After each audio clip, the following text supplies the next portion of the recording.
My father, Charles Vallow, cared for his family. He took care of our family, and he made sure we had a good life. In January 2019, I was told by my mother, Lori Vallow, that my father had been unfaithful to her for years. I was just shocked by this news, and Lori's actions sold the story. I naively believed her and thought that my father betrayed my family. Little did I know it was my mother having the affair all along. She accused others of what she was doing herself.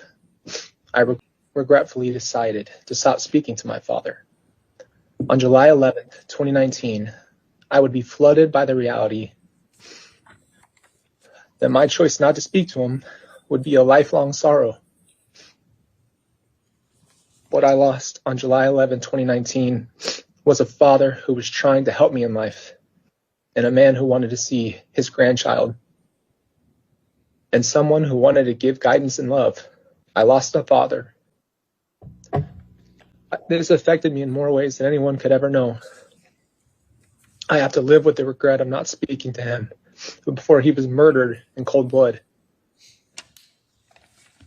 This did not only affect me. My sister Tylee carried too much responsibility and was put in positions no child should ever have to be in. Part of that responsibility was being told to retrieve Lori's purse inside the house, possibly witnessing her father's body. That we know that my little sister, Tylee, only had 60 days before she would meet the same fate. My little sister must have been so scared, confused, anxious, and broken, and angry in every emotion you could think of. My little brother, JJ, would only have 74 days before he met the same fate. He must have been confused, worried, sad, and frustrated without the ability to fully comprehend his feelings. My father was gone in an instant, and later my sister and brother disappeared until they were later found in Lori Vallow's new husband's backyard. I had to do something I've never done, and that was fight to stay alive after the pain. There are no words for what I've experienced, and I had to choose to fight and to stay alive, for my children and for my wife. It must be a very sad life to smile your way through all the pain you've caused.